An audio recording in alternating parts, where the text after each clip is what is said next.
Good afternoon. Today, the United States of America is changing its relationship with the people of Cuba. In the most significant changes in our policy in more than 50 years, we will end an outdated approach that for decades has failed to advance our interests, and instead, we will begin to normalize relations between our two countries. Through these changes, we intend to create more opportunities for the American and Cuban people and begin a new chapter among the nations of the Americas. There's a complicated history between the United States and Cuba. I was born in 1961, just over 2 years after Fidel Castro took power in Cuba, and just a few months after the Bay of Pigs invasion, which tried to overthrow his regime. Over the next several decades, the relationship between our countries played out against the backdrop of the Cold War and America's steadfast opposition to communism. We're separated by just over 90 miles, but year after year, an ideological and economic barrier hardened between our two countries. Meanwhile, the Cuban exile community in the United States made enormous contributions to our country in politics and business, culture, and sports. Like immigrants before, Cubans helped remake America, even as they felt a painful yearning for the land and families they left behind. All of this bound America and Cuba in a unique relationship, at once family and foe. Proudly, the United States has supported democracy and human rights in Cuba through these 5 decades. We've done so primarily through policies that aim to isolate the island, preventing the most basic travel and commerce that Americans can enjoy anyplace else. And though this policy has been rooted in the best of intentions, no other nation joins us in imposing these sanctions, and it has had little effect beyond providing the Cuban government with a rationale for restrictions on its people. Today, Cuba is still governed by the Castros and the Communist Party that came to power half a century ago. Neither the American nor Cuban people are well served by a rigid policy that's rooted in events that took place before most of us were born. Consider that for more than 35 years we've had relations with China, a far larger country also governed by a Communist Party. Nearly 2 decades ago, we reestablished relations with Vietnam, where we fought a war that claimed more Americans than any Cold War confrontation. That's why, when I came into office, I promised to re-examine our Cuba policy. As a start, we lifted restrictions for Cuban Americans to travel and send remittances to their families in Cuba. These changes, once controversial, now seem obvious. Cuban Americans have been reunited with their families and are the best possible ambassadors for our values. And through these exchanges, a younger generation of Cuban Americans has increasingly questioned an approach that does more to keep Cuba closed off from an interconnected world. While I've been prepared to take additional steps for some time, a major obstacle stood in our way: the wrongful imprisonment in Cuba of a U.S. citizen and USAID subcontractor, Alan Gross, for 5 years.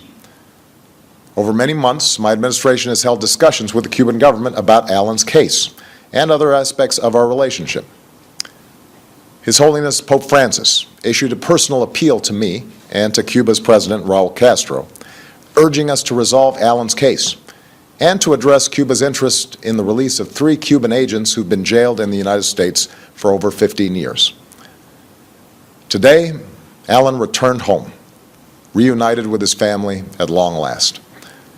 Alan was released by the Cuban government on humanitarian grounds. Separately, in exchange for the 3 Cuban agents, Cuba today released one of the most important intelligence agents that the United States has ever had in Cuba, and who has been imprisoned for nearly 2 decades. This man, whose sacrifice has been known to only a few, provided America with the information that allowed us to arrest the network of Cuban agents that included the men transferred to Cuba today, as well as other spies in the United States. This man is now safely on our shores. Having recovered these 2 men who sacrificed for our country, I'm now taking steps to place the interests of the people of both countries at the heart of our policy. First, I've instructed Secretary Kerry to immediately begin discussions with Cuba to reestablish diplomatic relations that have been severed since January of 1961. Going forward, the United States will reestablish an embassy in Havana, and high-ranking officials will visit Cuba. Where we can advance shared interests, we will, on issues like health, migration, counterterrorism, drug trafficking, and disaster response. Indeed, we've seen the benefits of cooperation between our countries before. It was a Cuban, Carlos Finlay, who discovered that mosquitoes carry yellow fever. His work helped Walter Reed fight it. Cuba has sent hundreds of healthcare workers to Africa to fight Ebola, and I believe American and Cuban healthcare workers should work side by side to stop the spread of this deadly disease. Now, where we disagree, we will raise those differences directly, as we will continue to do on issues related to democracy and human rights in Cuba. But I believe that we can do more to support the Cuban people and promote our values through engagement. After all, these 50 years have shown that isolation has not worked. It's time for a new approach. Second, I've instructed Secretary Kerry to review Cuba's designation as a state sponsor of terrorism. This review will be guided by the facts and the law. Terrorism has changed in the last several decades. At a time when we are focused on threats from Al-Qaeda to ISIL, a nation that meets our conditions and renounces the use of terrorism should not face this sanction. Third, we are taking steps to increase travel, commerce, and the flow of information to and from Cuba. This is fundamentally about freedom and openness, and also expresses my belief in the power of people-to-people engagement. With the changes I'm announcing today, it will be easier for Americans to travel to Cuba, and Americans will be able to use American credit and debit cards on the island. Nobody represents America's values better than the American people, and I believe this contact will ultimately do more to empower the Cuban people. I also believe that more resources should be able to reach the Cuban people, so we're significantly increasing the amount of money that can be sent to Cuba and removing limits on remittances that support humanitarian projects, the Cuban people, and the emerging Cuban private sector. I believe that American businesses should not be put at a disadvantage, and that increased commerce is good for Americans and for Cubans. So we will facilitate authorized transactions between the United States and Cuba. U.S. financial institutions will be allowed to open accounts at Cuban financial institutions, and it will be easier for U.S. exporters to sell goods in Cuba. I believe in the free flow of information. Unfortunately, our sanctions on Cuba have denied Cubans access to technology that has empowered individuals around the globe. So I've authorized increased telecommunications connections between the United States and Cuba. Businesses will be able to sell goods that enable Cubans to communicate with the United States and other countries. These are the steps that I can take as president to change this policy. The embargo that's been imposed for decades is now codified in legislation. As these changes unfold, I look forward to engaging Congress in an honest and serious debate about lifting the embargo.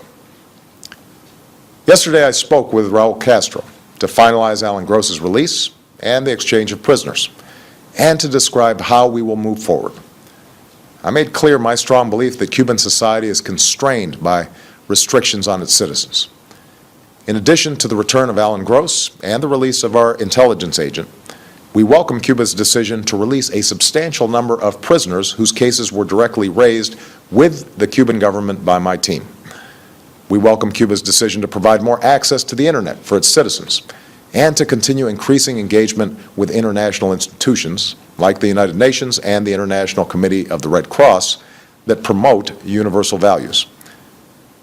But I'm under no illusion about the continued barriers to freedom that remain for ordinary Cubans. The United States believes that no Cuban should face harassment or arrest or beatings simply because they're exercising a universal right to have their voices heard. And we will continue to support civil society there. While Cuba has made reforms to gradually open up its economy, we continue to believe that Cuban workers should be free to form unions, just as their citizens should be free to participate in the political process. Moreover, given Cuba's history, I expect it will continue to pursue foreign policies that will at times be sharply at odds with American interests. I do not expect the changes I'm announcing today to bring about a transformation of Cuban society overnight, but I am convinced that through a policy of engagement, we can more effectively stand up for our values and help the Cuban people help themselves as they move into the 21st century. To those who oppose the steps I'm announcing today, let me say that I respect your passion and share your commitment to liberty and democracy. The question is how we uphold that commitment.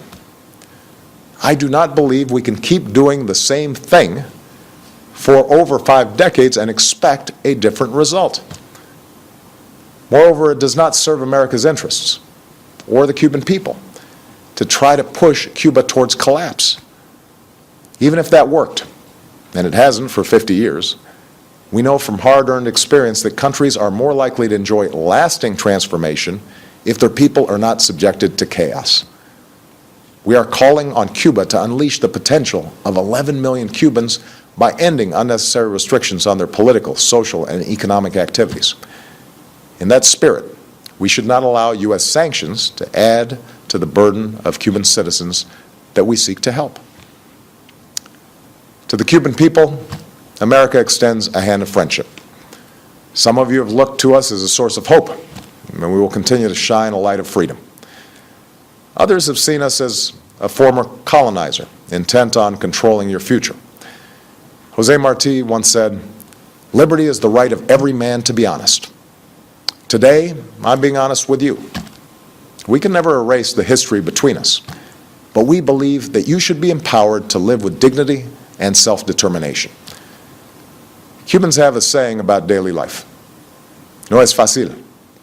It's not easy. Today, the United States wants to be a partner in making the lives of ordinary Cubans a little bit easier, more free, more prosperous. To those who have supported these measures, I thank you for being partners in our efforts.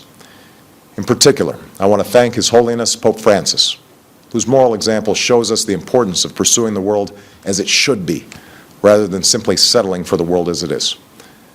The Government of Canada, which hosted our discussions with the Cuban government, and a bipartisan group of congressmen who've worked tirelessly for Alan Gross's release and for a new approach to advancing our interests and values in Cuba. Finally, our shift in policy towards Cuba comes at a moment of renewed leadership in the Americas. This April, we are prepared to have Cuba join the other nations of the hemisphere at the Summit of the Americas. But we will insist that civil society join us, so that citizens, not just leaders, are shaping our future. And I call on all my fellow leaders to give meaning to the commitment to democracy and human rights at the heart of the Inter-American Charter. Let us leave behind the legacy of both colonization and communism, the tyranny of drug cartels, dictators, and sham elections.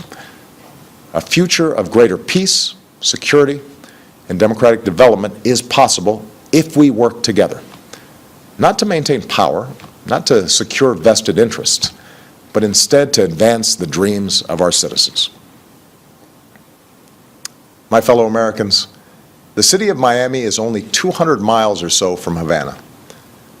Countless thousands of Cubans have come to Miami on planes and makeshift rafts, some with little but the shirt on their back and hope in their hearts. Today, Miami is often referred to as the capital of Latin America, but it is also a profoundly American city, a place that reminds us that ideals matter more than the color of our skin or the circumstances of our birth, a demonstration of what the Cuban people can achieve, and the openness of the United States to our family to the south. Todos somos Americanos. Change is hard in our own lives and in the lives of nations. And change is even harder when we carry the heavy weight of history on our shoulders. But today we are making these changes because it is the right thing to do.